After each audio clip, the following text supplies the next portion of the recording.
Hello दोस्तों, कैसे हो आप सब लोग। स्वागत है आप सभी का फिजिक्स मैन यूट्यूब चैनल के ऊपर। आज हम करेंगे मिरेकल सीरीज़ डे 34 की शुरुआत। मिरेकल सीरीज़ क्लास 11th में हम लोग 45 वीडियोस के अंदर पूरी की पूरी 11th का सिलेबस कवर करने वाले हैं। आज एक नया चैप्टर शुरू कर रहे हैं, ग्रेविटेशन, और इसकी शुरुआत करेंगे हम लोग Kepler's and Newton's laws of planetary motion के साथ। ये कुछ फंडामेंटल लॉज समझने के बाद में इनको अप्लाई करेंगे to find out and talk about the gravitational acceleration and various factors affecting the gravitational acceleration for a given planet. हमारी इस सीरीज़ का टारगेट है आपकी फिजिक्स का डर दूर करना। क्यों भाई? क्योंकि फिजिक्स का डर जो है ना, वही आपकी परेशानी है। एक बार ये डर दूर हो गया तो आप कोई सा भी एग्ज़ाम फूट सकते हो, भले ही वो बोर्ड्स का एग्ज़ाम हो, नीट का एग्ज़ाम हो या फिर जेईई मेंस का एग्ज़ाम हो। तो इस सीरीज़ को आपको किस एग्ज़ाम के लिए यूज़ करना है, ये आपका डिसीजन है। मेरा काम है आपका फिज़िक्स का डर दूर करना, आपको बताना कि फ़िज़िक्स एक बेहद आसान सब्जेक्ट है। चलो शुरुआत करते हैं आज के वीडियो की। राइट, थोड़ी बहुत हिस्ट्री जान लेते हैं। बहुत टाइम तक हमें ऐसा लगता था कि अर्थ जो है वो यूनिवर्स का सेंटर है और बाकी सारी चीज़ें जो हमें आसमान में दिखाई देती है वो अर्थ के चारों तरफ रिवॉल्व कर रही है, अर्थ के चारों तरफ डिस्ट्रीब्यूटेड है। फिर धीरे धीरे हमें पता चला कि नहीं, अर्थ जो है वो भी प्लैनेट्स की तरह ही एक अनदर प्लैनेट है। प्लैनेट क्या है?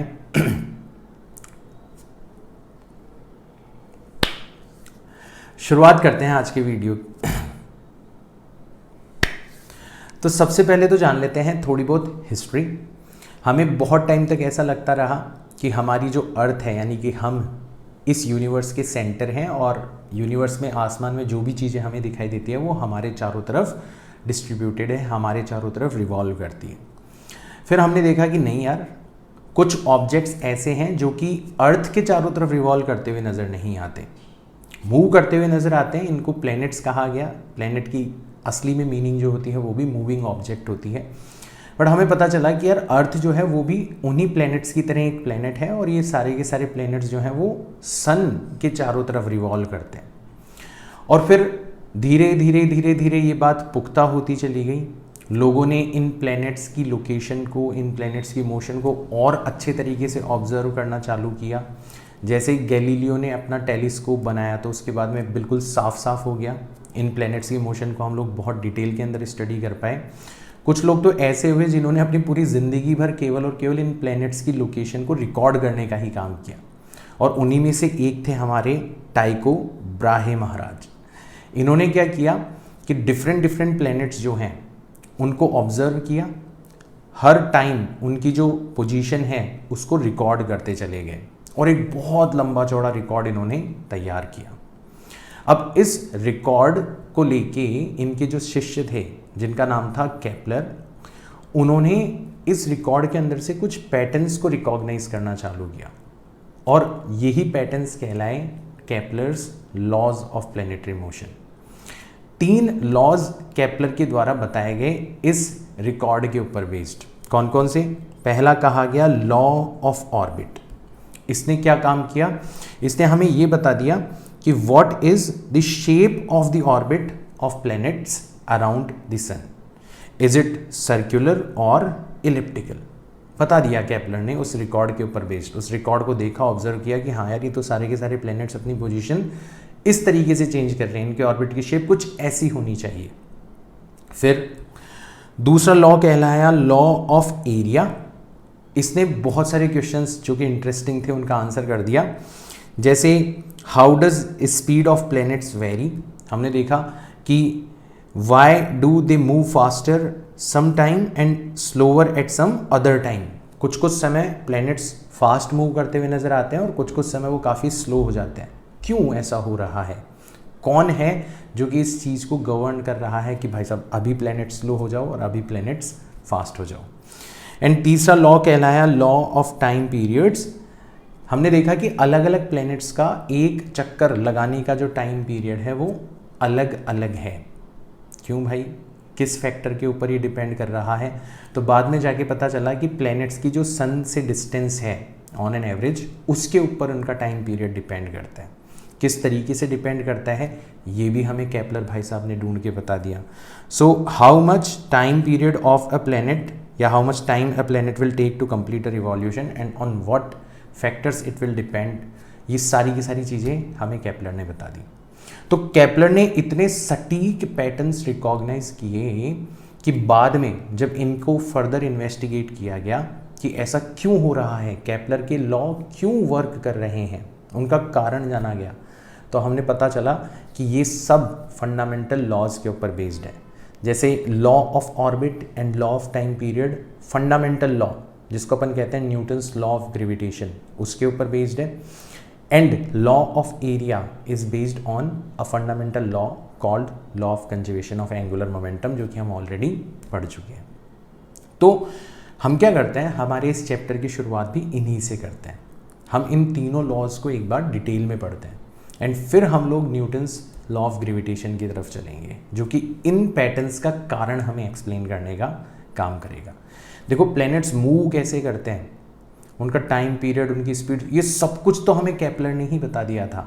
आप में से बहुत सारे लोगों को लगता होगा कि यार न्यूटन ने ही किया था जो ये सब कुछ हमें केपलर ने बता दिया था। न्यूटन ने बड़ा काम इसलिए किया था कि न्यूटन ने उसका कारण हमें बताया, वो फंडामेंटल लॉ हमें बताया जिसकी वजह से केपलर्स लॉ वर्क करते हैं। तो इस सीरीज के अंदर हम लोग इस चैप्टर को स्टडी करेंगे, राइट। तो सबसे पहले अपन जानते हैं हमारे लॉ ऑफ ऑर्बिट्स के बारे में। तो केपलर भाई साहब ने बताया कि हर प्लेनेट जो है it moves around sun in an elliptical orbit, shape बता दी कि सर्कुलर नहीं है, इलिप्टिकल ऑर्बिट है। एंड जो सन है वो इस एलिप्स के एक फोकस के ऊपर सिचुएटेड है और फिक्स्ड है। अब एलिप्स क्या होता है, बहुत सारे लोगों को परेशानी होती होगी इस शेप के बारे में। तो ये एक बहुत ही अच्छे से मैथमेटिकली डिफाइंड शेप है। आप क्या करो, दो फिक्स्ड पॉइंट ले लो, जैसे एक पॉइंट आपने ये ले लिया और एक पॉइंट आपने ये ले लिया, और इन दोनों पॉइंट्स के बीच में एक रस्सी बांध दो। रस्सी की लेंथ इन दोनों पॉइंट्स के बीच की जो मिनिमम डिस्टेंस है ना, उससे थोड़ी सी ज़्यादा रखना, यानी कि थोड़ी सी रस्सी लूज होनी चाहिए। तो आपने ऐसे रस्सी बांध दी, फिर आप क्या करो, ऐसे एक पेन लो और इससे इस रस्सी को टाइट करो। तो टाइट करोगे तो रस्सी की कुछ शेप ऐसी हो जाएगी, और फिर आप बस उस पेन को मूव करवाते चले जाओ इस रस्सी को टाइट रखते हुए। तो जो शेप बनेगी वो क्या कहलाएगी, एलिप्स कहलाएगी। या यूं भी कह सकते हो आप कि अगर सर्कल जो है उसको आप थोड़ा सा पिचका दोगे, सर्कल की तो सेंटर से हर पॉइंट की डिस्टेंस सेम होती है, एलिप्स में ऐसा नहीं होता। खैर हम लोग बहुत ज़्यादा मैथमेटिकल डिटेल्स के अंदर तो नहीं जाएंगे, आप सभी लोगों को शेप ध्यान रख लेनी है। इसके बारे में जो इंपॉर्टेंट पॉइंट्स है वो मैं आपको बता देता हूँ वन बाय वन, ताकि आपका काम चल जाए। और ज़्यादा डिटेल में जानना चाहते हो, मैथमेटिकली इस चीज़ को स्टडी करना चाहते हो, तो इस चैनल को सब्सक्राइब करके रखना, क्योंकि फिजिक्स के बाद में फिर मैथ्स का ही नंबर आने वाला है इस चैनल के ऊपर, ठीक है। तो ये इलिप्टिकल शेप हो गई हमारी, ठीक है। अब इलिप्टिकल शेप को थोड़ा सा और डिटेल में जान लेते हैं कि इसकी क्या क्या प्रॉपर्टीज़ होती है। तो इलिप्टिकल शेप में ये जो एक्सिस है, जो कि इसके दोनों फोकस, ठीक है, दूसरा फोकस मैंने यहाँ पे ड्रॉ नहीं किया, इस जगह पर होगा इसका दूसरा फोकस, ठीक है ना। तो इन दोनों फोकस को ज्वाइन करने वाली जो लाइन है ये क्या कहलाती है, इसकी मेजर एक्सिस कहलाती है। और इसको परपेंडिकुलरली बाइसेक्ट करने वाली लाइन जो है वो कहलाती है इसकी माइनर एक्सिस। जो मेजर एक्सिस की आधी डिस्टेंस है, मतलब ये वाली जो डिस्टेंस है, ये कहलाती है सेमी मेजर एक्सिस या सेमी मेजर एक्सिस। और जो माइनर एक्सिस की आधी डिस्टेंस है, मतलब ये वाली डिस्टेंस है, ये कहलाती है सेमी माइनर एक्सिस या सेमी माइनर एक्सिस। तो इसको अपन ए से रिप्रेजेंट करते हैं और सेमी माइनर एक्सिस को अपन बी से रिप्रेजेंट करते हैं, ठीक है। यहाँ तक की बात भी समझ में आ गई। हमारा सन जो है वो एक फोकस के ऊपर है, जैसे हमारा सन यहाँ पर है और प्लेनेट भाई साहब जी इस एलिप्टिकल पाथ के ऊपर मूव कर रहे हैं। तो जब वो मूव करेंगे और इस पॉइंट पर पहुंचेंगे, तो इस पॉइंट पर वो सन के सबसे करीब होंगे। इस पॉइंट को कहा जाता है पेरीहीलियन या पेरिजी बोला जाता है इसको, ठीक है ना। और ये पॉइंट पर पहुंचेंगे तब वो सन से मैक्सिमम डिस्टेंस के ऊपर होंगे, तो इसको अपन बोलते हैं एफिलियन या फिर अपोजी बोला जाता है इसको, ठीक है। यानी कि पेरीहीलियन पर जो प्लेनेट की डिस्टेंस है स्टार से वो मिनिमम होती है, एंड एफिलियन पर जो प्लेनेट की डिस्टेंस है वो मैक्सिमम होती है। ये भी चीज़ हमें पता चल गई। और अगर अपन बात करें एलिप्स के बारे में, तो हम लोग देखेंगे कि हमारी जो सेमी मेजर एक्सिस है वो किसके बराबर होती है।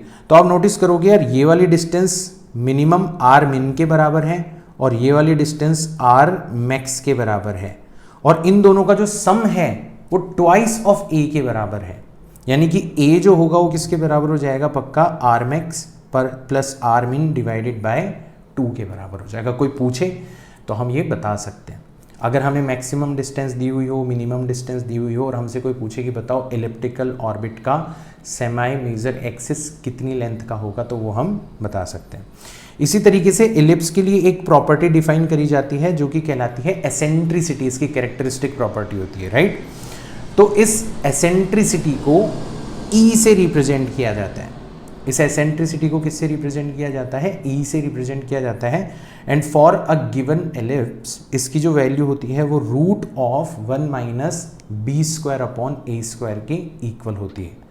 अगर कोई मैथ्स वाला बच्चा इस वीडियो को देख रहा है तो इसकी इक्वेशन भी जानता होगा, X square upon A square minus Y square upon B square is equal to 1। ये मैथमेटिकल इक्वेशन होती है इस कर्व के लिए। हालांकि हमें इसके अंदर जाने की ज़रूरत नहीं है, हमें तो एसेंट्रिसिटी के बारे में ध्यान रखना है कि एसेंट्रिसिटी जो होती है वो root of 1 minus B square upon A square होती है। एसेंट्रिसिटी का काम क्या होता है, एसेंट्रिसिटी का काम होता है ये बताना कि आपका एलिप्स जो है वो कितना एलिप्स है, मतलब सर्कल से वो कितना दूर है। सर्कल में तो सेमी मेजर एक्सिस और सेमी माइनर एक्सिस दोनों बराबर हो जाएंगे। आप यूँ कह सकते हो कि circle is nothing but special case of ellipse, एक ऐसा एलिप्स जिसके semi major axis semi minor axis आपस में बराबर होते हैं, वो सर्कल कहलाता है, ठीक है। तो यानी कि अगर ए और बी आपस में बराबर हो जाएंगे तो जो एसेंट्रिसिटी होगी वो 0 हो जाएगी, सर्कल वाला केस है। यानी कि एसेंट्रिसिटी जितनी ज़्यादा होगी उतना आपकी शेप इलिप्टिकल होती जाएगी, मतलब उतना उसके सेमी मेजर एक्सिस और सेमी माइनर एक्सिस का डिफरेंस जो है वो बढ़ता चला जाएगा। तो एक तरीके से उस चीज़ को डिफाइन करती है। तो एसेंट्रिसिटी का एक और काम होता है कि आपका जो फोकस है वो हमेशा कितनी डिस्टेंस के ऊपर होता है, a टाइम्स e डिस्टेंस पर होता है, और ये डिस्टेंस कितनी है आपकी a है, तो टोटल डिस्टेंस कितनी हो जाएगी आपकी a प्लस AE हो जाएगी। मतलब आपका जो r मैक्स होगा वो किसके बराबर होगा, a टाइम्स 1 प्लस e के बराबर होगा।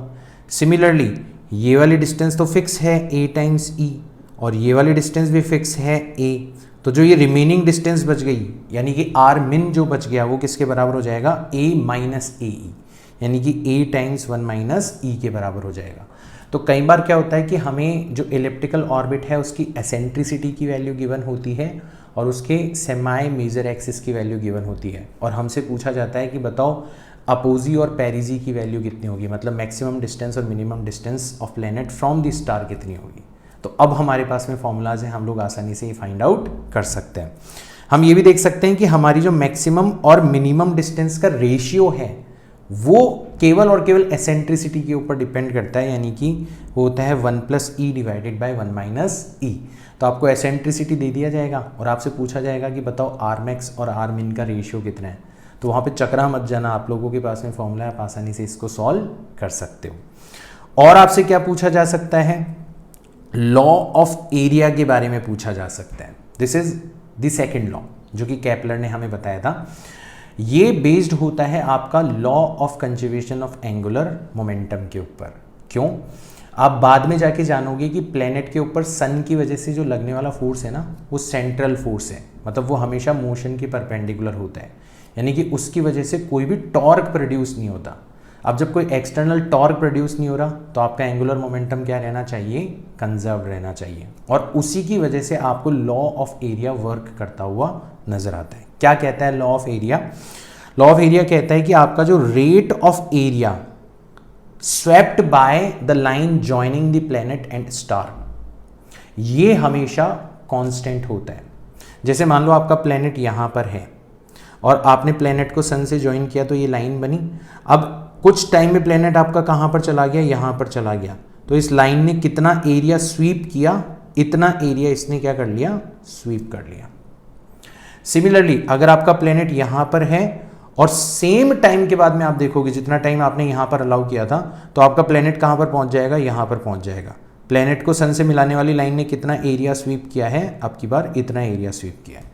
तो केपलर ने नोटिस किया कि यार ये जो एरिया है सेम टाइम अगर अपन रखेंगे तो ये हमेशा बराबर होगा, या फिर यूँ कह लो कि एरिया को स्वीप करने की जो रेट होगी वो हमेशा क्या होगी, कांस्टेंट होगी, मतलब dA डिवाइडेड बाय dt जो होगा वो हमेशा कांस्टेंट होगा। अब देखो ये किस तरीके से फंडामेंटली डिराइव किया जा सकता है law of conservation of angular momentum को यूज करके।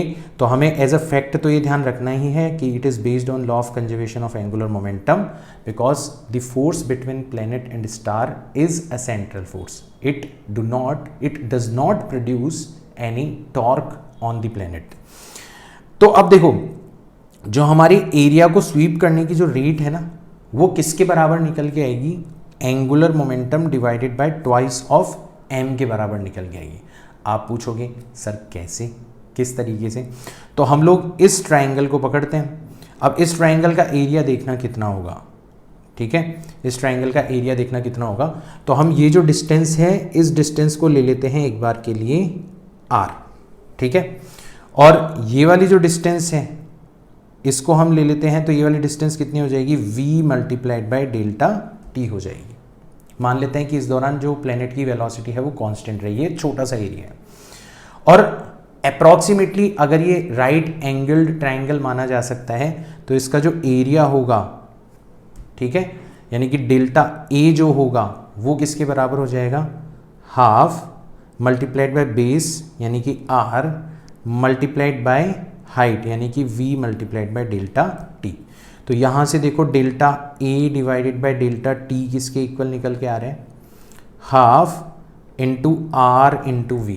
अगर आप मास से ऊपर और नीचे मल्टीप्लाई करोगे तो ये बन जाएगा m v r divided by twice of m। And what is m v r?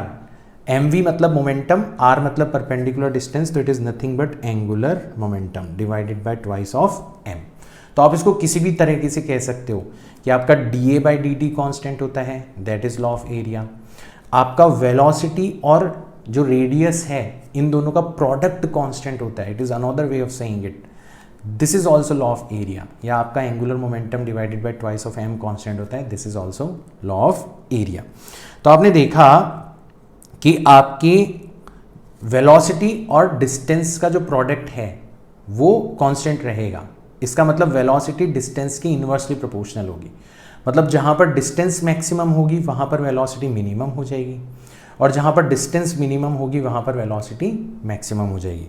तो देखो जहाँ पर डिस्टेंस मैक्सिमम है वहाँ पर वेलोसिटी मिनिमम है, और जहाँ पर डिस्टेंस मिनिमम है वहाँ पर वेलोसिटी क्या हो गई, मैक्सिमम हो गई। तो यहाँ से भी आप देखोगे कि मैक्सिमम वेलोसिटी और मिनिमम वेलोसिटी का जो रेशियो होगा वो मैक्सिमम डिस्टेंस और मिनिमम डिस्टेंस के बराबर हो जाएगा, यानी कि 1 plus e divided by 1 minus e के बराबर हो जाएगा। तो अगेन आपको एसेंट्रिसिटी दिया जा सकता है और आपसे पूछा जा सकता है कि वेलोसिटीज का रेशियो कितना है। So this is called law of area. और अब अपन बात करते हैं लॉ ऑफ टाइम पीरियड के बारे में। इसके according the square of time period of revolution for any planet is directly proportional to the cube of the semi major axis of the orbit। तो अलग अलग प्लैनेट्स के लिए सेमी मेजर एक्सिस की वैल्यू अलग अलग होगी और इसलिए उनका टाइम पीरियड अलग अलग होगा। और टाइम पीरियड किस तरीके से वेरी करेगा वो हमें केपलर ने बता ही दिया कि टाइम पीरियड का जो स्क्वायर होगा वो जो एवरेज डिस्टेंस है प्लैनेट की या जो सेमी मेजर एक्सिस है उसके क्यूब के डायरेक्टली प्रोपोर्शनल होगा, राइट। यानी कि अगर आप दो प्लैनेट्स के टाइम पीरियड का रेशियो लोगे तो वो उन दोनों की जो एवरेज डिस्टेंसेस हैं उसकी रेशियो की पावर 3/2 के इक्वल आपको नजर आएगा। So this is called law of time period. अलग अलग प्लैनेट्स के टाइम पीरियड के बारे में जब भी बात करी जाएगी तो हम इस लॉ के कॉन्टेक्स्ट के अंदर बात कर सकते हैं। तो ये हमारे केपलर्स लॉज थे, ठीक है, यहां तक की बात हमें समझ में आ गई। अब हम बात करते हैं हमारे दूसरे यानी कि एक और फंडामेंटल लॉ के बारे में जिन्होंने केपलर्स लॉज के पीछे का कारण हमें बताया। इसको कहा जाता है Newton's universal law of gravitation. ध्यान रखना, it is only applicable for point masses, केवल और केवल पॉइंट मासेस के लिए ही एप्लीकेबल होता है। आप बोलोगे सर फिर तो आप प्लैनेट्स और सन के लिए कैसे अप्लाई कर देते हो, तो अभी वहां तक पहुंचेंगे अपन धीरे धीरे। इसके according the magnitude of force of attraction, पहली बात तो ये बता दिया गया है कि कोई भी दो मासेस जो हैं, पॉइंट मासेस जो हैं, वो एक दूसरे को अट्रैक्ट करते हैं, और वो जो फोर्स ऑफ अट्रैक्शन है जिसको अपन फोर्स ऑफ ग्रेविटी भी कहते हैं, बिटवीन टू मासेस, वो किन किन चीज़ों के ऊपर डिपेंड करता है? एक तो दोनों मासेस के प्रोडक्ट के डायरेक्टली प्रोपोर्शनल होता है, और दोनों मासेस के बीच की जो डिस्टेंस है उसके स्क्वायर के इन्वर्सली प्रोपोर्शनल होता है। तो जैसे ये पॉइंट मास रहा m1, ये पॉइंट मास रहा m2, दोनों के बीच की डिस्टेंस रही r, इसके ऊपर फोर्स ऑफ अट्रैक्शन लग रहा है F12, इसके ऊपर फोर्स ऑफ अट्रैक्शन लग रहा है F21। तो न्यूटन ने हमें बता दिया कि ये जो फोर्स है इसका मैग्नीट्यूड दोनों मासेस के प्रोडक्ट के डायरेक्टली प्रोपोर्शनल होगा और डिस्टेंस के स्क्वायर के इन्वर्सली प्रोपोर्शनल होगा। डायरेक्शन की बात करी जाए तो इन फोर्सेस की जो डायरेक्शन होगी वो along the line joining the two masses होगी। जो इन दोनों मासेस को लाइन ज्वाइन कर रही है उसके अलोंग ये दोनों फोर्सेस होंगे। ऑब्वियसली एक दूसरे के इक्वल एंड अपोजिट होंगे according to Newton's third law of motion, ठीक है, towards each other point out करते हुए। आप देख पा रहे हो यहाँ पे F12 जो होगा वो नेगेटिव ऑफ F21 वेक्टर के इक्वल होगा। तो नेगेटिव साइन किस बात को शो कर रहा है कि आपके दोनों फोर्सेस का मैग्नीट्यूड तो सेम है बट डायरेक्शन एक दूसरे के अपोजिट है। तो देखो दोनों का मैग्नीट्यूड सेम है। सो हमने ये भी पता लगा लिया कि हमारा जो लॉ ऑफ ग्रेविटेशन है वो हमारे थर्ड लॉ ऑफ मोशन को ब्रेक नहीं कर रहा, उसी के साथ साथ चल रहा है। और फिर जब प्रोपोर्शनैलिटी कांस्टेंट यूज किया गया जिसको अपन कैपिटल G से रिप्रेजेंट करते हैं, तो हमारे पास में एक फोर्स का फॉर्मूला आ गया capital G times m1 m2 divided by r square. एक साइंटिस्ट थे उनका नाम था केवेंडिश, और उन्होंने एक एक्सपेरिमेंट परफॉर्म किया था जिसको अपन कहते हैं केवेंडिश एक्सपेरिमेंट। उसको वीइंग द अर्थ एक्सपेरिमेंट भी कहा जाता है। तो उन्होंने सबसे पहली बार ये जो न्यूटन्स लॉ यहाँ पर हम यूज़ कर रहे हैं इसके अंदर जो प्रोपोर्शनैलिटी कांस्टेंट यूज़ किया गया है उसकी एक्सपेरिमेंटल वैल्यू हमें फाइंड आउट करके बताई थी, और वो कितनी मिली थी उन्हें 6.67 into 10⁻⁻11 newton metre square divided by kilogram square के इक्वल मिली थी, राइट। तो केवेंडिश ने जब कैपिटल G की वैल्यू फाइंड आउट करी, अभी आप आगे जाके देखोगे कि जो ग्रेविटेशनल एक्सेलरेशन होता है ना वो capital G times mass of the planet divided by radius of the planet के स्क्वायर के इक्वल होता है। और ग्रेविटेशनल एक्सेलरेशन की वैल्यू तो आप वैसे ही फाइंड आउट कर सकते हो, किसी चीज़ को आप गिरा के टाइम नोटिस कर लो, इक्वेशन ऑफ मोशन यूज़ करो, आप एक्सेलरेशन की वैल्यू फाइंड आउट कर लोगे। तो हमें ग्रेविटेशनल एक्सेलरेशन की एक्सपेरिमेंटल वैल्यू पता है, हमें अर्थ के रेडियस की एक्सपेरिमेंटल वैल्यू पता है।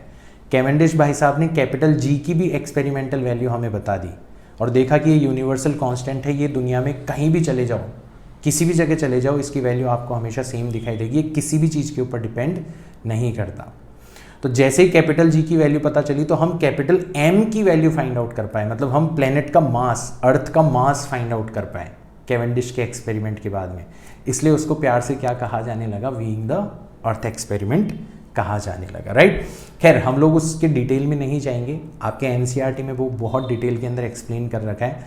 मैं ज़रूर रिकमेंड करूँगा कि उसको पढ़ना एक बार, काफ़ी अच्छा लगेगा आपको। बट फिलहाल के लिए हम लोग क्योंकि नीट और JEE के पर्सपेक्टिव में पढ़ रहे हैं तो इसको थोड़ा सा ध्यान से देख लेते हैं। तो यार न्यूटन भाई साहब की मेहरबानी से अब हमारे पास में एक बहुत ही सिंपल सा फॉर्मूला आ चुका है जो कि दुनिया के किन्हीं भी दो मासेस के बीच में जो ग्रेविटेशनल फोर्स लग रहा है उसकी वैल्यू हमें दे सकता है। इतना पावरफुल फॉर्मूला हमारे पास में आ चुका है। बट अभी अभी हमने कहा है कि ये फॉर्मूला केवल और केवल पॉइंट मासेस के लिए ही एप्लीकेबल है।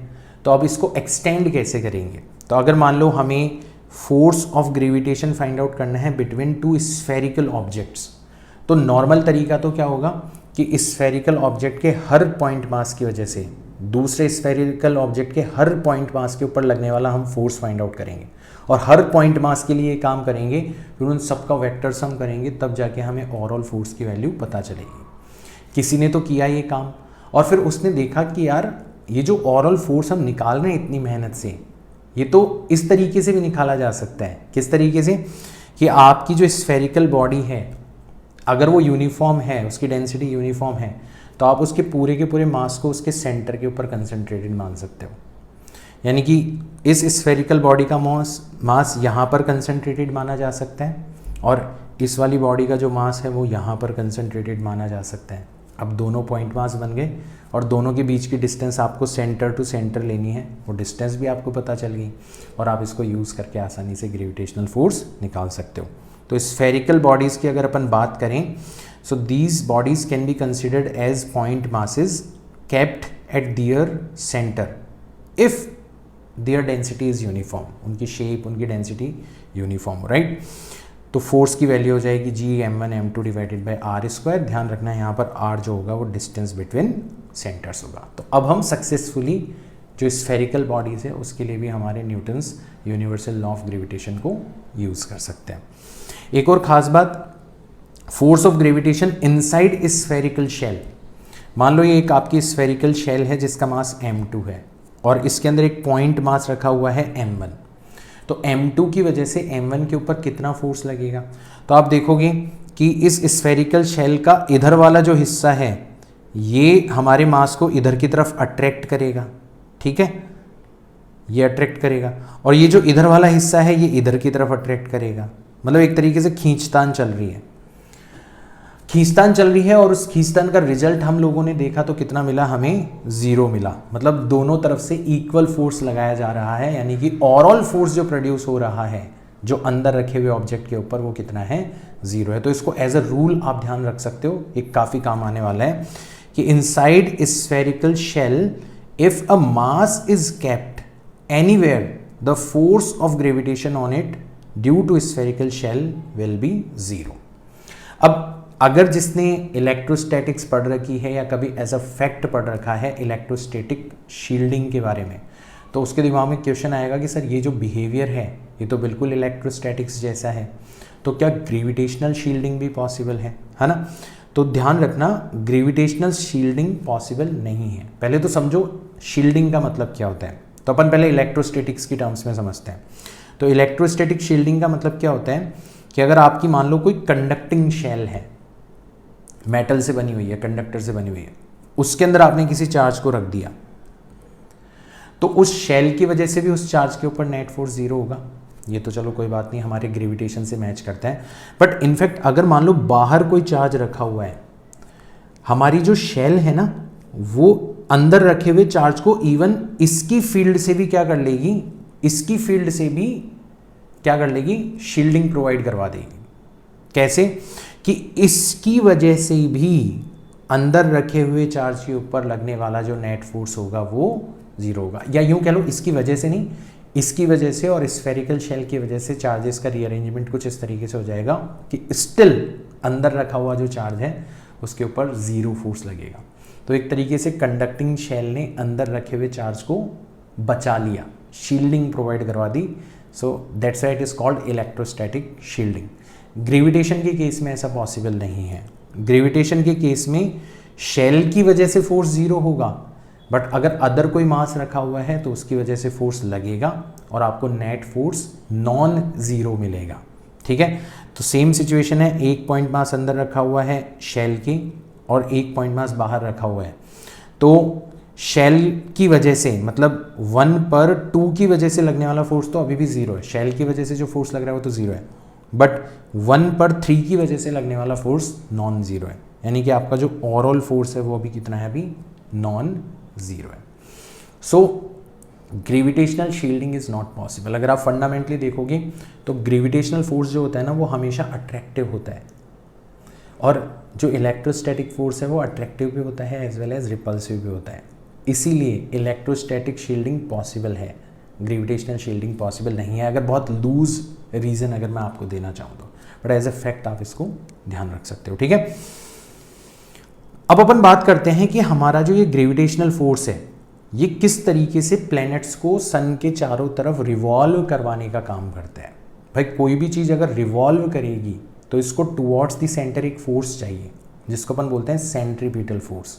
उसकी वैल्यू होती है mv²/r या m⍵² टाइम्स r। तो कौन सा फोर्स सन और प्लेनेट के बीच में सेंट्रीपिटल फोर्स की तरह बिहेव करता है, उसका आंसर हमें अब मिल चुका है। न्यूटन भाई साहब ने हमें बता दिया कि हमारा जो ग्रेविटेशनल फोर्स है वो सेंट्रीपिटल फोर्स की तरह बिहेव करता है, राइट। सो अगर मान लो अगर अपन प्लेनेट स्टार सिस्टम के बारे में बात कर रहे हैं, ये हमारा स्टार है, ये हमारा प्लेनेट है, दोनों के सेंटर्स के बीच की डिस्टेंस r है। प्लेनेट लगभग फिक्स्ड स्टार के चारों तरफ सर्कुलर पाथ के अंदर रिवॉल्व करता हुआ नज़र आ रहा है। इस पर्टिकुलर टाइम पर इसकी लीनियर स्पीड v है। इसके ऊपर जो ग्रेविटेशनल फोर्स लग रहा है वो G capital M small m divided by are square है, और यही किसकी तरह बिहेव कर रहा है, आपका सेंट्रीपिटल फोर्स की तरह बिहेव कर रहा है। तो star remains stationary, planet revolves around it, gravitational force acts as centripetal force, यानी कि G capital M small m divided by are square जो होगा वो m v square upon are के बराबर हो जाएगा। तो एक सक्सेसफुल काम जो हमने कर लिया वो ये कर लिया कि हमने प्लेनेट की वेलोसिटी निकाल ली, ऑर्बिटल स्पीड निकाल ली, चाहो तो एंगुलर स्पीड भी निकाल सकते हो। तो v की वैल्यू कितनी हो जाएगी, मास से मास कट जाएगा, r से एक r कट जाएगा, तो v की वैल्यू आ जाएगी root G M divided by r। अगर कोई एंगुलर स्पीड पूछे तो इसको फर्दर r से डिवाइड कर देना, because omega is nothing but v upon r। अब टाइम पीरियड जो होता है वो किसके बराबर होता है, टोटल डिस्टेंस। तो टोटल डिस्टेंस हो जाएगी आपकी 2 पाई r divided by speed that is v। तो 2 पाई r को v से डिवाइड करोगे, v की वैल्यू हमारे पास में ऑलरेडी है, तो फॉर्मूला मिलेगा आपको 2 पाई r रूट r, यानी कि ओवरऑल पावर हो जाएगी आपकी 3/2 divided by root G M. तो बाकी सारी चीज़ें कांस्टेंट हैं, और आप देखोगे कि आपका जो टाइम पीरियड है वो डिस्टेंस की पावर 3/2 के डायरेक्टली प्रोपोर्शनल नज़र आ रहा है, या यूँ कह लो टाइम पीरियड का स्क्वायर जो है वो डिस्टेंस की पावर 3 के डायरेक्टली प्रोपोर्शनल नज़र आ रहा है। तो आपको पता पड़ गया कि किस तरीके से लॉ ऑफ टाइम पीरियड जो है केपलर ने जो बताया था वो हमारे फंडामेंटल लॉ ऑफ ग्रेविटेशन के बेस के ऊपर बेस्ड है। ये चीज़ हमें पता चल गई, ठीक है। और इसी तरीके से अगर अपन बाइनरी स्टार सिस्टम के बारे में बात करें, देखो प्लेनेट स्टार के केस में तो क्या होता है कि स्टार इतना ज़्यादा हैवियर है आपके प्लेनेट के कंपैरिजन में कि स्टार का जो सेंटर है वही इस पूरे के पूरे सिस्टम का सेंटर ऑफ मास भी है। मैंने आपको बताया था ना, सेंटर ऑफ मास हमेशा ज़्यादा मास वाले हिस्से की तरफ होता है, तो नॉर्मली स्टार जो है वो बहुत ज़्यादा मास वाला होता है। लेकिन अगर आप दो लगभग बराबर मास वाले स्टार्स के बारे में बात करोगे तो फिर भाई साहब इनमें लड़ाई चलेगी, ये इसके चारों तरफ रिवॉल्व नहीं करेगा, ये इसके चारों तरफ रिवॉल्व नहीं करेगा, बीच में आपको एक मीडिएटर पॉइंट मिलेगा and that is nothing but centre of mass. तो अगर अपन बाइनरी स्टार सिस्टम के बारे में बात करते हैं, एक स्टार है जिसका मास m1 है, एक स्टार है जिसका मास m2 है, m2 is slightly greater than m1, तो आपका जो सेंटर ऑफ मास होगा वो थोड़ा बहुत m2 की तरफ शिफ्टेड होगा और इस सेंटर ऑफ मास के चारों तरफ ये रिवॉल्व करेंगे। मतलब अगर कोई पूछे कि बताओ m1 की रेडियस कितनी होगी तो वो होगी r1, और m2 की रेडियस होगी वो कितनी हो जाएगी r2। नॉर्मली हमें r1 और r2 गिवन नहीं होता, हमें तो दोनों स्टार्स के बीच की टोटल डिस्टेंस गिवन होती है, बट हमें डरने की ज़रूरत नहीं है, हमने ऑलरेडी सेंटर ऑफ मास पढ़ चुके हैं हमें पता है r1 जो होगा वो किसके बराबर हो जाएगा, m2 divided by m1 plus m2 times total distance r, और r2 किसके बराबर हो जाएगा, m1 divided by m1 plus m2 times total distance r के बराबर हो जाएगा, ठीक है ना। तो ये चीज़ हमें पता है, हमें पता है कि r1 की वैल्यू हो जाएगी m2 divided by m2 plus m1 times total distance r, और r2 की वैल्यू हो जाएगी m1 divided by m1 plus m2 times total distance r। तो घबराने की ज़रूरत नहीं है, ठीक है। तो इस केस में स्टार्स जो हैं they will revolve around centre of mass, और उनके बीच का जो ग्रेविटेशनल अट्रैक्शन फोर्स है वो किसकी तरह बिहेव करेगा, सेंट्रीपिटल फोर्स की तरह बिहेव करेगा। तो थोड़ा केयरफुल रहना यहाँ पर, अगर आप m1 और m2 के बीच का ग्रेविटेशनल फोर्स लोगे तो आपको टोटल डिस्टेंस लेनी है, कितना हो जाएगा g m1 m2 upon r square, और अगर आप m1 के ऊपर लगने वाला सेंट्रीपिटल फोर्स लोगे तो वहाँ पे रेडियस लेनी है आपको, दैट इज r1, तो ये हो जाएगा m1 v1 square divided bye r1। तो यहाँ पे देखोगे आप m1 से m1 कट जाएगा, तो g m2 upon r square जो होगा वो किसके बराबर हो जाएगा, v1 स्क्वायर, और r1 की वैल्यू कितनी होती है m2 times r divided by m1 plus m2, वो m1 प्लस m2 ऊपर चला जाएगा। तो यहाँ पे r से एक r को भी आप कैंसिल आउट कर सकते हो, तो देखोगे जो v1 की वैल्यू है वो कितनी निकल के आएगी, root of g times m2 square divided by m1 plus m2 times r। Similarly अगर आप v2 की वैल्यू निकालोगे तो वो कितनी निकल के आएगी, root of g m1 square divided by m1 plus m2 times r, यानी कि जिसका मास ज़्यादा है उसकी वेलोसिटी कम है, और जिसका मास कम है उसकी वेलोसिटी ज़्यादा है। आपको वेलोसिटी 1 की 2 के ऊपर डिपेंड करते हुए नज़र आ रही है और 2 की 1 के ऊपर डिपेंड करते हुए नज़र आ रही है। चलो ठीक है, हमारे पास में फॉर्मूला आ गया। और अगर कोई पूछे कि बताओ हमारा टाइम पीरियड कितना होगा, तो यहाँ पे हम देखेंगे कि पहले वाले का टाइम पीरियड हो जाएगा 2 पाई R1 डिवाइडेड बाई V1 और दूसरे वाले का टाइम पीरियड हो जाएगा 2 पाई R2 डिवाइडेड बाई V2। और जब आप कैलकुलेट करोगे V1 और V2 की वैल्यू को यूज़ करके, R1 एंड R2 की वैल्यू को यूज़ करके, तो आप सरप्राइज्ड रह जाओगे कि दोनों का टाइम पीरियड जो होगा वो सेम निकल के आएगा। कितना? Twice of pi times total distance की power 3/2 divided by root of G m1 plus m2। तो ये वाला काम मैं आपके लिए होमवर्क दे रहा हूँ कि आपको V1 V2 की जो वैल्यू मैंने निकाली है और R1 R2 की जो वैल्यू मैंने आपको बताई है वो यहाँ पर रखनी है और वेरीफाई करना है कि कहीं सर झूठ तो नहीं बोल रहे हैं, पता चले टाइम पीरियड अलग अलग आता हो। तो आपको वेरीफाई करना है, उससे फिर आपको ये फैक्ट याद भी रह जाएगा।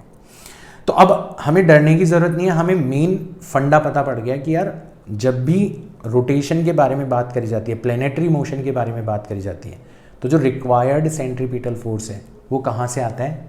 टोटल ग्रेविटेशनल फोर्स से आता है। तो अब इसको कहीं भी अप्लाई करने के लिए कहा जा सकता है, जैसे हमसे कहा जा सकता है कि find the time period of following star system. तो अब की बार हमारे 3 स्टार्स हैं, तीनों का मास सेम है, तो तीनों का जो सेंटर ऑफ मास होगा वो ट्रायंगल के सेंट्रॉइड के ऊपर होगा, मतलब तीनों की ही इस सेंटर से जो डिस्टेंस होगी, आई होप आप सबको पता होगा, a डिवाइडेड बाई √3 हो जाएगी। ये वाली जो डिस्टेंस होगी वो भी कितनी हो जाएगी? a डिवाइडेड बाई √3 हो जाएगी। और ये वाली जो डिस्टेंस होगी वो भी कितनी हो जाएगी? a डिवाइडेड बाई √3 हो जाएगी। तो इस पॉइंट, इस सेंटर के चारों तरफ ये रिवॉल्व कर रहे हैं, तो हमें पता पड़ गया कि हमें रेडियस किसे लेना है। अब अपन बात करते हैं कि किसी भी स्टार के ऊपर जो टोटल ग्रेविटेशनल फोर्स लगेगा वो कितना होगा। तो इसको ये भी अट्रैक्ट करेगा इधर की तरफ और इसको ये भी अट्रैक्ट करेगा। ये वाला जो फोर्स होगा वो कितना हो जाएगा आपका? gm² divided by a²। और ये वाला जो फोर्स होगा वो भी कितना हो जाएगा? gm² divided by a²। और दोनों फोर्सेस के बीच का एंगल कितना है? 60 डिग्री। तो जो रिजल्टेंट फोर्स निकल के आएगा वो आपका टुवर्ड्स द सेंटर निकल के आएगा। तो जो रिजल्टेंट फोर्स होगा आपका वो अपन कैसे निकालेंगे? Vector sum. तो वेक्टर सम कैसे निकालते थे अपन? पहले वाले फोर्स का स्क्वायर यानी कि F², दूसरे वाले फोर्स का स्क्वायर यानी कि F², दोनों का मैग्नीट्यूड तो सेम ही है, प्लस ट्वाइस ऑफ पहला फोर्स दूसरा फोर्स यानी कि again F², cos of 60, cos 60 की वैल्यू कितनी होती है? 1 डिवाइडेड बाई 2।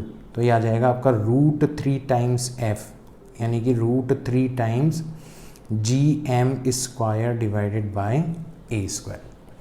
और यही चीज़, यही जो आपका नेट फोर्स लग रहा है ये किसके बराबर हो जाएगा? सेंट्रीपिटल फोर्स के बराबर हो जाएगा, mv² अपॉन, ध्यान रखना रेडियस कितनी लेनी है आपको?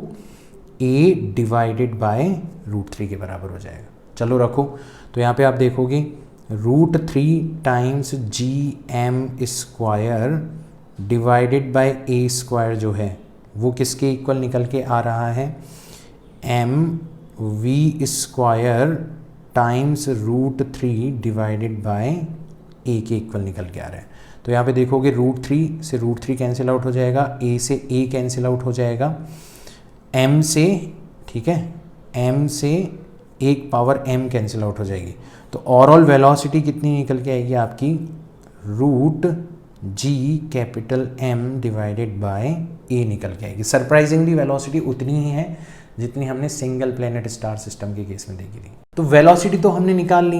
अब टाइम पीरियड जो होता है वो किसके इक्वल होता है? Twice of pi times radius. Radius कितनी है आपकी? a divided by √3 divided bye v। तो v की वैल्यू कितनी हो जाएगी? √Gm and divided by √a चला जाएगा ऊपर। तो ओवरऑल ये हो जाएगा आपका twice of pi times a की power 3 divided by 2 divided bye √3Gm। ये आपका टाइम पीरियड आ जाएगा, राइट। तो इस तरीके से हम लोग किसी भी सिस्टम के लिए वेलोसिटी निकाल सकते हैं, टाइम पीरियड निकाल सकते हैं, ऑर्बिटल स्पीड, एंगुलर स्पीड वगैरह निकाल सकते हैं। हमें घबराने की ज़रूरत नहीं है। तो ये तो पहली एप्लीकेशन हो गई हमारे न्यूटन्स लॉ ऑफ ग्रेविटेशन की। और अदर एप्लीकेशंस के बारे में बात करें तो हम लोग किसी भी प्लेनेट की सरफेस पर ग्रेविटेशनल फोर्स की वजह से किसी ऑब्जेक्ट के ऊपर कितना एक्सेलरेशन प्रोड्यूस होगा उसकी वैल्यू भी फाइंड आउट कर सकते हैं। यानी कि अभी हम बात करने वाले हैं gravitational acceleration due to a planet. पहले बात करेंगे on the surface of the planet, planet की सरफेस पर कितना फोर्स लग रहा है, कितना एक्सेलरेशन प्रोड्यूस हो रहा है किसी भी ऑब्जेक्ट के ऊपर, राइट। तो आपको ध्यान रखना है कि जो ग्रेविटेशनल फोर्स है उसको फाइनली आप मास इनटू एक्सेलरेशन के इक्वल रखोगी, तो आपका जो ग्रेविटेशनल एक्सेलरेशन निकल के आएगा वो किसके बराबर निकल के आएगा कि आप फोर्स ऑफ ग्रेविटी को मास ऑफ द ऑब्जेक्ट से डिवाइड कर दो। कैसे? जैसे मान लो ये आपका प्लैनेट है जिसका मास कैपिटल M है, इसके ऊपर एक ऑब्जेक्ट रखा हुआ है सरफेस पर जिसका मास स्मॉल m है, तो दोनों के सेंटर्स के बीच की डिस्टेंस किसके बराबर हो जाएगी? प्लैनेट के रेडियस के बराबर हो जाएगी। यानी कि आपका जो फोर्स ऑफ ग्रेविटी होगा वो तो हो जाएगा G capital M small m divided by R square, और उसको आपने स्मॉल m ऑब्जेक्ट के मास से डिवाइड कर दिया, तो स्मॉल m से स्मॉल m कट गया, इसकी वैल्यू आ जाएगी G capital M divided by R square. अगर अपन अर्थ के बारे में बात करें तो अगर हम अर्थ के मास की वैल्यू और अर्थ के रेडियस की वैल्यू इस फॉर्मूला के अंदर रखेंगे और ग्रेविटेशनल कांस्टेंट तो हमें पता ही है, तो G की वैल्यू निकल के आएगी 9.8 मीटर पर सेकेंड स्क्वायर। और अगर अपन इसको डेंसिटी की फॉर्म में लिखना चाहते हैं तो वो भी लिख सकते हैं, कैपिटल G मास की जगह अपन लिख सकते हैं density multiplied by volume divided by radius का स्क्वायर, तो आर स्क्वायर से आर क्यूब कट जाएगा, तो डेंसिटी की फॉर्म में आपका फॉर्मूला हो जाएगा 4 divided by 3 G times rho into pi into R. ये आपका डेंसिटी की फॉर्म में फॉर्मूला हो जाएगा। तो आपको दोनों फॉर्म में ध्यान रखना है, इस फॉर्म में भी ध्यान रखना है और इस फॉर्म में भी ध्यान रखना है। अगर डेंसिटी को कांस्टेंट रखते हुए चीज़ें चेंज करी जा रही है तो ये वाला फॉर्मूला यूज़ करेंगे, और अगर मास को कांस्टेंट रखते हुए या मास को वेरी करते हुए ये चीज़ें चेंज करी जा रही है तो अपन ये वाला फॉर्मूला यूज़ करेंगे। ये तो सरफेस के ऊपर ग्रेविटेशनल एक्सेलरेशन की बात हो गई। अब अगर आप मान लो सरफेस से किसी हाइट पर चले जाओगे तो क्या होगा ग्रेविटेशनल एक्सेलरेशन के ऊपर?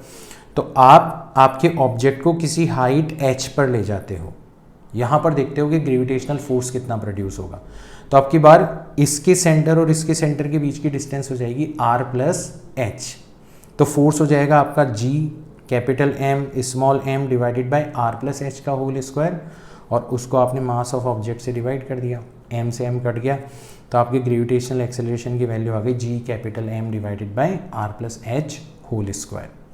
आप इसको अगर सरफेस पर ग्रेविटेशनल एक्सेलरेशन से कंपेयर करोगे जो कि G capital M upon R square होता है, तो आपको इन दोनों का जो रेशियो है वो किसके इक्वल नज़र आएगा?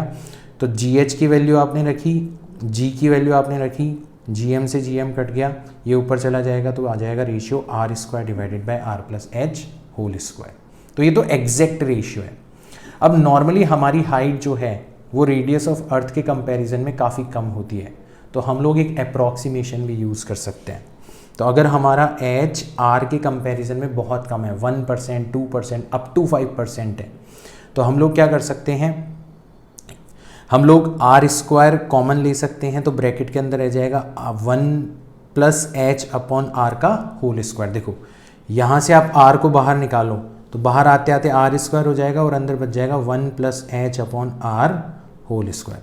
तो ये जो G M upon R square है ये तो स्मॉल जी के बराबर है जो कि सरफेस के ऊपर ग्रेविटेशनल एक्सेलरेशन है, और इसको जब आप ऊपर ले जाओगे न्यूमरेटर में तो ये हो जाएगा 1 प्लस एच अपॉन आर की पावर -2। बाइनोमियल अप्रॉक्सीमेशन लगाओगे because H upon R is very very less than 1, तो पावर को अपन क्या कर देते हैं आगे मल्टीप्लाई कर देते हैं, तो आपका फॉर्मूला आ जाएगा। एंड ध्यान रखना ये अप्रॉक्सीमेट फॉर्मूला है, G H is equal to G times 1 - 2h upon R. Finally आप ये देख पा रहे हो कि जैसे जैसे आपकी हाइट बढ़ती चली जा रही है वैसे वैसे आपके ग्रेविटेशनल एक्सेलरेशन की वैल्यू डिक्रीज होती चली जा रही है। ये एग्जैक्ट फॉर्मूला है और ये अप्रॉक्सीमेट फॉर्मूला है। इसी तरीके से मान लो अपन सरफेस से किसी डेप्थ पर चले जाते हैं तो ग्रेविटेशनल एक्सेलरेशन की वैल्यू किस तरीके से चेंज होती है। तो अब की बार हम सरफेस से किसी डेप्थ पर आ गए डी पर, यानी कि इसके सेंटर और इसके सेंटर के बीच की जो ओवरऑल डिस्टेंस है वो रह गई r - d। एक और ख़ास बात, इसके ऊपर अब की बार जो फोर्स लगेगा वो केवल और केवल इस वाले हिस्से के अंदर जो मास कंटेन्ड है केवल और केवल इसी की वजह से फोर्स लगेगा। तो एक तरीके से आप कह सकते हो कि अब की बार आपका जो ऑब्जेक्ट है वो r - d रेडियस वाले प्लेनेट की सरफेस पे रखा हुआ है। क्यों? क्योंकि बाकी जो बच गया वो तो शेल बचा, और शेल की वजह से अंदर जो ऑब्जेक्ट रखा हुआ होता है उसके ऊपर फोर्स प्रोड्यूस ही नहीं होता। तो हमने यूज़ कर लिया उस फैक्ट को। तो हम क्या करेंगे, सबसे पहले तो ये जो r माइनस डी रेडियस वाला स्फीयर है ना, इसका मास निकालेंगे, m डैश निकालेंगे। तो ये हो जाएगा total mass divided by total volume times required volume, जो आपका वॉल्यूम है जिसका आपको मास चाहिए। तो 4/3 पाई से 4/3 पाई कैंसिल आउट हो जाएगा, m डैश की वैल्यू इसके बराबर आ जाएगी। तो इस डेप्थ के ऊपर जो ग्रेविटेशनल एक्सेलरेशन होगा वो कितना हो जाएगा, g times mass divided by radius का स्क्वायर। मास की वैल्यू रखोगे तो इससे एक पावर कैंसिल आउट हो जाएगी। नीचे जो r क्यूब है उसको आप दो हिस्सों में लिख लो, gm divided by are square, और एक पावर को आप r minus D divided by r, तो टोटल पावर r क्यूब हो जाएगी नीचे, ठीक है ना। और इसको फर्दर आप सिंप्लीफाई करोगे तो डेप्थ के ऊपर जो ग्रेविटेशनल एक्सेलरेशन होगा वो सरफेस के ऊपर जो ग्रेविटेशनल एक्सेलरेशन है times 1 minus D upon are के इक्वल होगा। अगेन जैसे जैसे डी बढ़ेगा वैसे वैसे आपका ग्रेविटेशनल एक्सेलरेशन आपको कम होते हुए नजर आएगा, जो स्ट्रेट लाइन बनेगी उसकी स्लोप नेगेटिव होगी, ठीक है। तो यहाँ पर ये चीज़ आप लोग ध्यान रख सकते हो, जैसे जैसे अपन डेप्थ बढ़ाते हैं वैसे वैसे हमारा जो ग्रेविटेशनल एक्सेलरेशन है वो रिड्यूस होता चला जाता है। अगर आप डेप्थ को किसके बराबर कर दोगे, आर के बराबर कर दोगे, मतलब सेंटर पर चले जाओगे, तो यहाँ पे जैसे ही आर रखोगे आर से आर कैंसिल आउट हो जाएगा, 1 माइनस 1 जीरो हो जाएगा, तो ग्रेविटेशनल एक्सेलरेशन भी जीरो हो जाएगा। तो सेंटर के ऊपर ग्रेविटेशनल एक्सेलरेशन हमेशा कितना होता है, जीरो होता है। ये चीज़ आपको ध्यान में रखनी है। अगर कोई ग्राफ की फॉर्म में पूछे तो सरफेस के ऊपर ग्रेविटेशनल एक्सेलरेशन मैक्सिमम होता है gm अपॉन आर स्क्वायर। अगर आप हाइट पर चले जाते हो तो भी आपका ग्रेविटेशनल एक्सेलरेशन घटता हुआ नजर आता है, और अगर आप डेप्थ पर चले जाते हो तो भी आपको ग्रेविटेशनल एक्सेलरेशन घटता हुआ नजर आता है। डेप्थ को r के इक्वल रखोगे तो ग्रेविटेशनल एक्सेलरेशन जीरो हो जाएगा। हाइट के केस में आप इफेक्टिवली जब इनफाइनाइट पर चले जाओगे तब जाके आपका ग्रेविटेशनल एक्सेलरेशन जीरो होगा। तो ये तो हाइट और डेप्थ का फर्क पड़ गया। फॉर्मूलाज हमें ध्यान रखने हैं, डायरेक्ट फॉर्मूला बेस्ड क्वेश्चंस आते हैं। और भी कुछ फैक्टर्स हैं जो कि इवन सरफेस के ऊपर ग्रेविटेशनल एक्सेलरेशन को अफेक्ट करते हैं। सबसे पहला फैक्ट है आपका शेप ऑफ अर्थ। आप देखोगे कि आपके पोल्स पर जो ग्रेविटेशनल एक्सेलरेशन है उसकी वैल्यू इक्वेटर पर जो ग्रेविटेशनल एक्सेलरेशन है उससे ज़्यादा मिलती है आपको। तो इसके दो कारण होते हैं। पहला कारण होता है शेप ऑफ अर्थ, ठीक है, अर्थ की जो शेप है वो इसके लिए रेस्पॉन्सिबल है। क्यों भाई? तो आपका जो अर्थ है ना, it is not perfectly spherical, ये अपने एक्सिस के ऊपर रोटेट करता है, और जैसे आप किसी रबर की बॉल को उसके एक्सिस के ऊपर बहुत तेज स्पीड से रोटेट करवाओगे तो आप देखोगे इक्वेटर पे से बल्ज्ड आउट हो जाती है, बाहर की तरफ उभर जाती है। तो इसकी जो शेप है वो स्फेरिकल नहीं होती, ओवल शेप होती है। यानी कि इक्वेटर पर जो रेडियस है उसकी वैल्यू पोल्स पर जो रेडियस है उसके कंपैरिजन में ज़्यादा होती है। तो इक्वेटर पर रेडियस की वैल्यू पोल्स पर जो रेडियस है उसके कंपैरिजन में ज़्यादा है।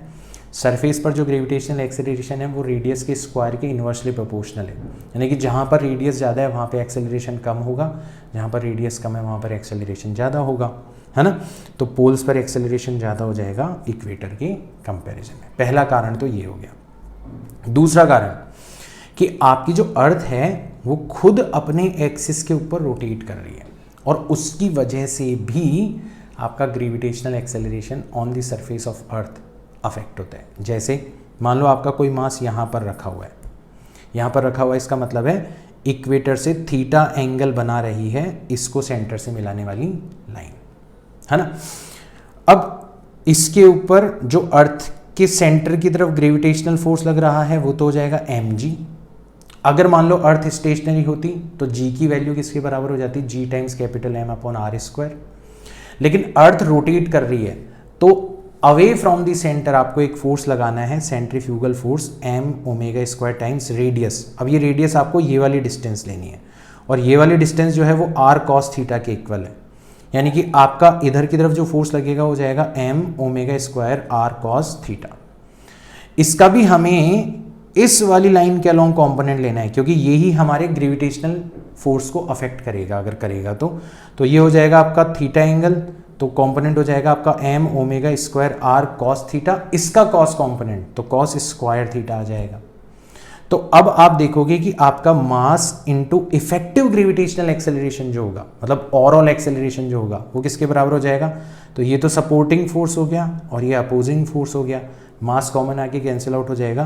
तो g इफेक्टिव की वैल्यू आ जाएगी g minus omega square times r times cos square theta.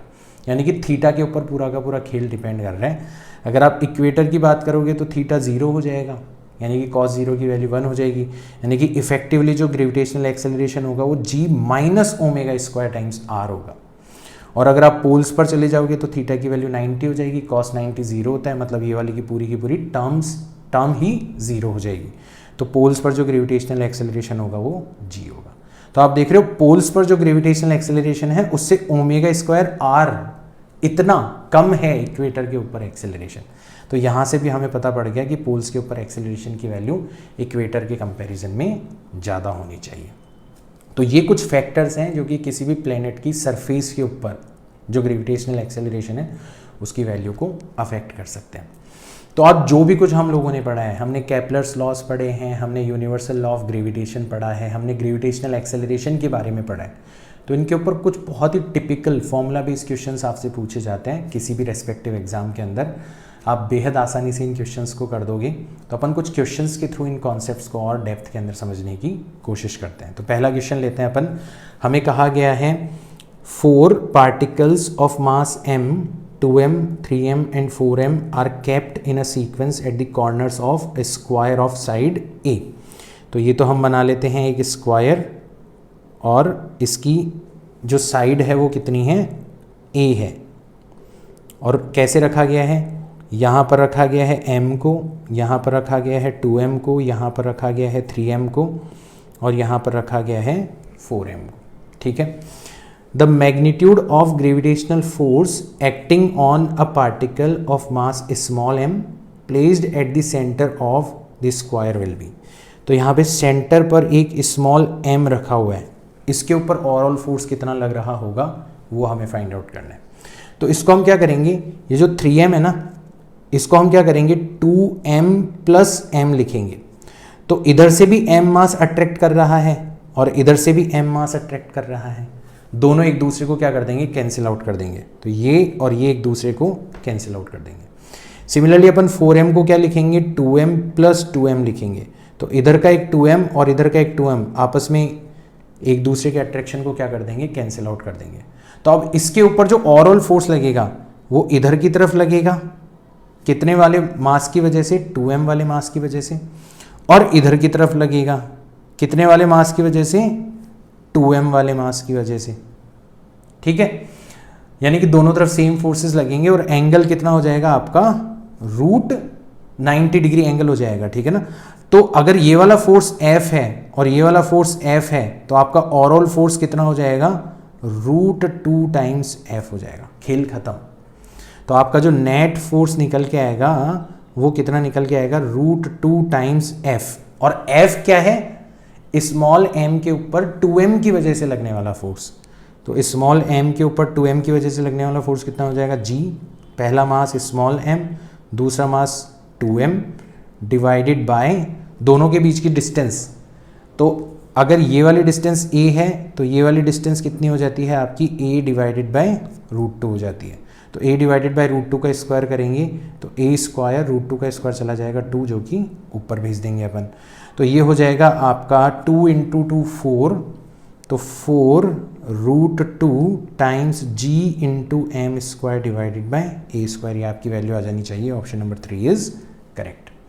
आप इसको ऐसे भी कर सकते थे, हर मास की वजह से अलग अलग फोर्स निकालते हैं, वहां पर आपको 4 वेक्टर्स को ऐड करना पड़ता। मैंने थोड़ा सा काम सिंप्लीफाई कर दिया, एक जुगाड़ आपको बता दिया। ठीक है ना, मासेस को कैंसिल आउट करने वाला, बहुत ऑब्वियस है, मतलब कोई ट्रिक व्रिक नहीं है ये। ठीक है ना।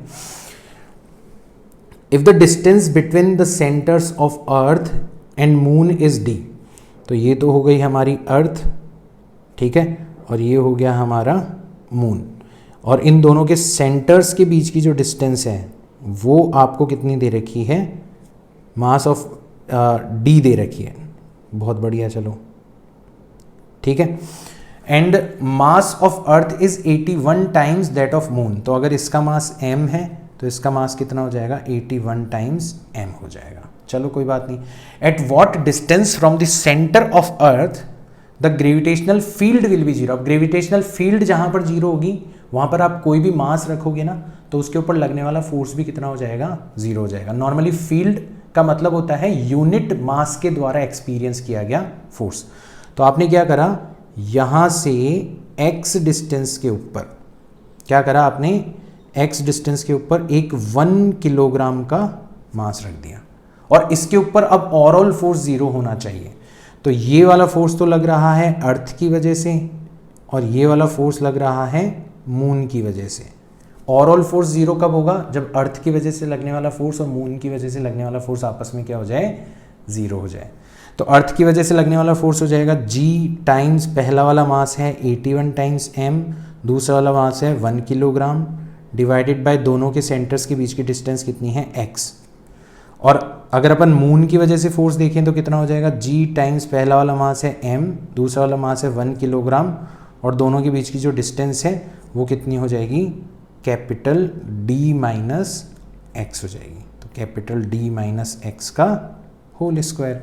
तो G से G चला गया, M से M चला गया, D minus X divided by X whole square जो है वो किसके बराबर हो गया आपका, D minus X divided by X का होल स्क्वायर हो गया आपका 1 डिवाइडेड बाय 81 के बराबर। यानी कि D minus X divided by x हो गया आपका 1 डिवाइडेड बाय 9 के बराबर। 9D माइनस 9x is equals to x, यानी कि 10x is equals to 9D, यानी कि x हो जाएगा आपका 9D divided by 10। Option number 4 आपका क्या हो जाना चाहिए, करेक्ट हो जाना चाहिए। Weight of a body of mass m decreases by 1% when it is raised to a height h। अब 1% के लिए अपन अप्रॉक्सीमेट फॉर्मूला यूज कर सकते हैं। तो डिक्रीजेस बाय 1%, डिक्रीजेस बाय 1% का मतलब क्या हो गया, 99 डिवाइडेड बाय 100 ऑफ g हो गया। फॉर्मूले के अकॉर्डिंग किसके बराबर होना चाहिए था, g times 1 minus 2h upon r के बराबर होना चाहिए था। तो ये तो पहली इक्वेशन आ गई। If the body is taken to a depth h in a mine then in its weight, कितना चेंज आएगा इसके वेट के अंदर, कम हो जाएगा ये तो हमें पता है, तो इंक्रीज वाले ऑप्शन तो पहले ही काट देना। कितना चेंज आएगा देखना। तो डेप्थ पर जब आप चले जाओगे, डेप्थ पर जब आप चले जाओगे तो ये हो जाएगा g टाइम्स डेप्थ में होता है फॉर्मूला 1 माइनस डेप्थ, डेप्थ यहाँ पे कितनी दे रखी है h अपॉन r। ठीक है, तो ये चीज़ हमें निकालनी है। अब ये हम कैसे निकालेंगे, तो यहाँ से हम लोग क्या करेंगे, g से g कैंसिल आउट हो जाएगा, यहाँ से हम लोग h अपॉन r की वैल्यू निकाल लेंगे। तो यहाँ से h अपॉन r की वैल्यू आ जाएगी twice of h upon r is nothing but 1 minus 99 divided by 100, 1 minus 99 divided by 100, या यूं कह लो twice of h upon r is nothing but 1 divided by 100। So h upon r is 1 divided by 200। बस हमारा काम हो गया, इसको उठा के यहाँ पर रखो। तो डेप्थ के ऊपर जो एक्सेलरेशन होगा वो कितना हो जाएगा, g times 1 minus 1 divided by 200, यानी कि g टाइम्स 199 डिवाइडेड बाय 200, यानी कि जी डी डिवाइडेड बाय जी जो होगा वो किसके बराबर हो जाएगा, 199 डिवाइडेड बाय 200 के बराबर हो जाएगा। परसेंटेज के अंदर निकालेंगे तो मल्टीप्लाइड बाय 100 कर देंगे, मल्टीप्लाइड बाय 100 कर देंगे। ठीक है, तो ये तो आपके जीडी की वैल्यू आ गई कि जीडी कितना है। आप क्या करो, डायरेक्ट परसेंटेज चेंज निकालना है ना, आपको डायरेक्ट परसेंटेज चेंज निकालना है। तो आप क्या करो, परसेंटेज चेंज इन जी जो होगा वो कितना हो जाएगा, g माइनस जी डी, यानी कि g times 1 minus 199 divided by 200 divided by small g times 100। तो इससे कैंसिल आउट हो जाएगा, ये आ जाएगा आपका 1 डिवाइडेड बाय 200 टाइम्स 100। तो इससे कैंसिल आउट हो जाएगा 1 डिवाइडेड बाय 2 दैट इज 0.5%। तो ऑप्शन नंबर 1 आपका क्या हो जाना चाहिए, करेक्ट हो जाना चाहिए। अब मैंने इसको इतना लंबा चौड़ा किया है, हो सकता है आप में से बहुत सारे लोगों ने तो कुछ एक स्टेप्स जो है वो मिस भी कर दिए हो। इसको आप डायरेक्ट भी कर सकते थे। आपको पता है कि यार हाइट पर जाने पर जो डिक्रीमेंट होता है वो डबल रेट से होता है, -2h अपॉन r आता है ना डेप्थ के कंपैरिजन में। तो अगर सेम हाइट पर जा रहे हो 1% डिक्रीमेंट हो रहा है, तो सेम डेप्थ पर जाने पर उसका आधा ही डिक्रीमेंट होगा, 0.5% ही डिक्रीमेंट होगा। तो आप इसको बिना फॉर्मूलाज, बिना कैलकुलेशन के भी सॉल्व कर सकते थे अगर आपको ये फैक्ट पता है तो, राइट। चलो आगे चलते हैं। Imagine a new planet having the same density as that of earth but it is 3 times bigger than that the earth in size. If the acceleration due to gravity on the surface of the earth is g, then that of surface on new planet is g dash। तो मैंने बताया था g का formula होता है density की form में 4 divided by 3 pi into G into rho into R. तो बाकी सारी चीज़ें कांस्टेंट है। देखो डेंसिटी सेम बता दी गई है और बाकी सारी चीज़ें कांस्टेंट है, तो आपका जो g है वो डायरेक्टली प्रोपोर्शनल है आपकी रेडियस के। So but it is 3 times bigger than the earth in size। Size का मतलब है उसकी रेडियस जो है वो 3 times है, तो आपका g डैश जो हो जाएगा वो भी कितना हो जाएगा, थ्राइस ऑफ g हो जाएगा। ऑप्शन नंबर 1 आपका क्या हो जाना चाहिए, करेक्ट हो जाना चाहिए, ठीक है ना। तो कौन सा फॉर्मूला लगाना है वो इंपॉर्टेंट है, क्योंकि यहाँ पे डेंसिटी की टर्म्स में बात करी जा रही है, तो डेंसिटी वाला फॉर्मूला हमें अप्लाई करना है। The average radii of orbits of Mercury and Earth around the Sun, ये हमें दे रखे हैं। The ratio of their orbital speeds will be, तो ऑर्बिटल स्पीड का मतलब हो जाएगा ω1 divided by ω2, sorry not ω1 divided by ω2, it is v1 divided by v2, ठीक है। मैंने बताया था v1 किसके बराबर होती है, root G M divided by a1, और v2 किसके बराबर होता है, root G M divided by a2। तो रूट जी एम से root G M cancel out हो जाएगा, तो आ जाएगा root a2 divided by a1, यानी कि रूट a2 का मतलब हो जाएगा आपका 1.5 इंटू 10⁸ किलोमीटर, और a1 का मतलब हो जाएगा 6 इंटू 10⁷ किलोमीटर। मतलब ये आ जाएगा आपका रूट ऑफ 15 डिवाइडेड बाय 6, यानी कि 3 से कैंसिल आउट कर दो, रूट ऑफ 5 डिवाइडेड बाय 2। तो v1 रेशियो v2 जो है वो आपका रूट 5 रेशियो रूट 2 के बराबर हो जाएगा। Option 1 is correct.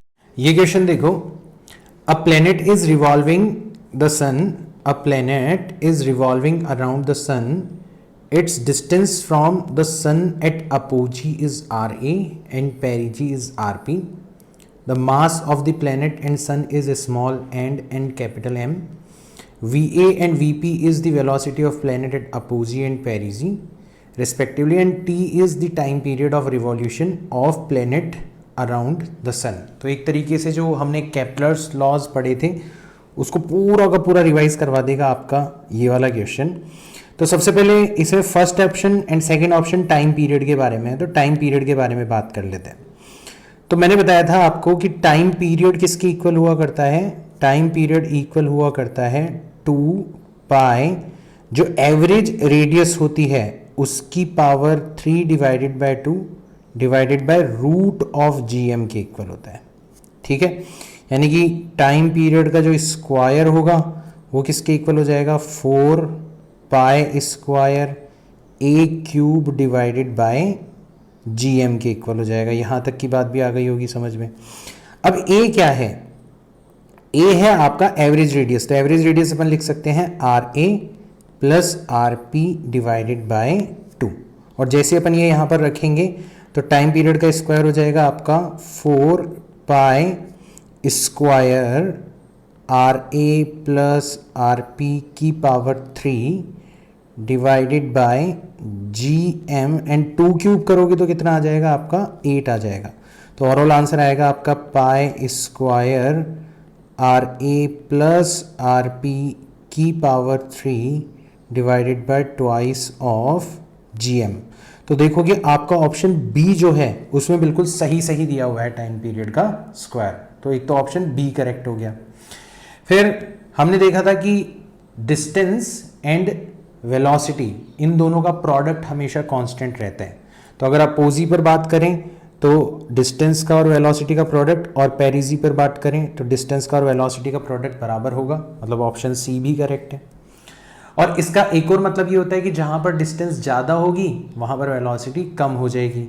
तो हमें पता है अपोजी पर डिस्टेंस पेरिजी के कंपैरिजन में ज़्यादा होती है, इसका मतलब अपोजी पर जो वेलोसिटी है वो पेरिजी के कंपैरिजन में कम हो जाएगी, मतलब हमारा ऑप्शन डी भी जो है वो करेक्ट हो जाएगा। तो ओवरऑल ऑप्शन 3 हमें करेक्ट नजर आ रहा है, ऑप्शन बी, सी और डी हमारे करेक्ट है। अच्छा क्वेश्चन है। नेक्स्ट क्वेश्चन देखो, the figure shows elliptical orbits of a planet M about the sun S, the shaded area S C D is twice the shaded area S A B. तो मैंने आपको बताया था कि delta A divided by delta T जो है वो क्या रहना चाहिए, कांस्टेंट रहना चाहिए। इसका मतलब अगर आपका डेल्टा ए डबल हो गया है ना, आपको तो रेशियो कांस्टेंट रखना है, तो डेल्टा टी को भी क्या हो जाना चाहिए, डबल हो जाना चाहिए। तो अगर एरिया डबल हो गया तो टाइम भी डबल हो जाना चाहिए। तो एस सी डी के केस में आपका एरिया डबल हो गया, यानी कि टाइम T1 जो है वो भी आपका T2 के कंपैरिजन में क्या हो जाना चाहिए, डबल हो जाना चाहिए। Option 4 is correct. Next question देखो, a planet moving along an elliptical orbit is closest to the sun at a distance r1 and farthest away at a distance r2. v1 and v2 are the linear velocities at these points respectively. तो मैंने बताया था velocity का and distance का जो product है वो हमेशा क्या होता है, कांस्टेंट होता है। तो v1 r1 जो होगा वो किसके बराबर हो जाएगा, v2 r2 के बराबर हो जाएगा। तो v1 डिवाइडेड बाय v2 जो है वो किसके बराबर हो जाना चाहिए, r2 डिवाइडेड बाय r1 के बराबर हो जाना चाहिए। Option 2 is correct. A small planet is revolving around a very massive star in a circular orbit of radius r with a time period of revolution t. If the gravitational force between the planet and the star were proportional to r की power -5/2, तो हमारा जो gravitational force है वो कितना दे रखा है, k divided by r की पावर 5/2 दे रखा है। k इज सम कांस्टेंट और r की पावर 5/2 के इन्वर्सली प्रोपोर्शनल बता रखा है फोर्स, है ना, माइनस का मतलब है इन्वर्सली प्रोपोर्शनल है। और मैंने बताया था यहीं से हमें क्या मिलता है, सेंट्रीपिटल फोर्स मिलता है, तो उसकी वैल्यू हो जाती है mv² divided by what ever your radius is. तो ये r हो गया।